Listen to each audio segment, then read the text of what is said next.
नेपालको हिमाली भेगमा पाइने भोटे कुकुरलाई अन्तर्राष्ट्रिय मान्यता प्राप्त भएको छ। इन्टरनेशनल केनल क्लब आईकेसीले भोटे कुकुरलाई आधिकारिक कुकुर जातिको रूपमा स्वीकार गरेको छ। भोटे कुकुर प्राय जसो हिमाली क्षेत्रका खर्कहरूमा बाख्राको रेखदेख गर्न प्रयोग गरिन्छ र केही तल्ला क्षेत्रमा पनि यो कुकुरलाई पाल्ने गरिन्छ।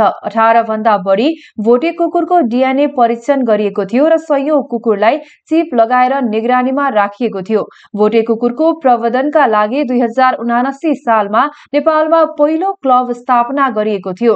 सोही क्लबले गत माघ महिनामा पोखरामा भोटे कुकुरको प्रदर्शनी पनि आयोजना गरेको थियो। क्लबका अध्यक्ष विजय पौडेलका अनुसार पहिला तिब्बतन म्यास्टिफलाई भोटे कुकुर भनिन्थ्यो, तर अहिले भोटे कुकुर र तिब्बतन म्यास्टिफ फरक जातिका कुकुर हुन् भन्ने कुरा प्रमाणित भइसकेको उनले बताएका छन्। नेपालको उच्च हिमाली क्षेत्र विशेष गरी ढोरपाटनमा भोटे कुकुरको संख्या धेरै रहेको छ।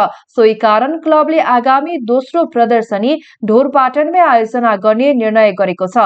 नेपालमा लगभग 500 भोटे कुकुर रहेको अनुमान गरिएको छ। भोटे कुकुरको प्रत्येक छाउरा छाउरी फरक हुन्छन् र त्यसैले नै भोटे कुकुरलाई युनिक बनाउने गर्छ।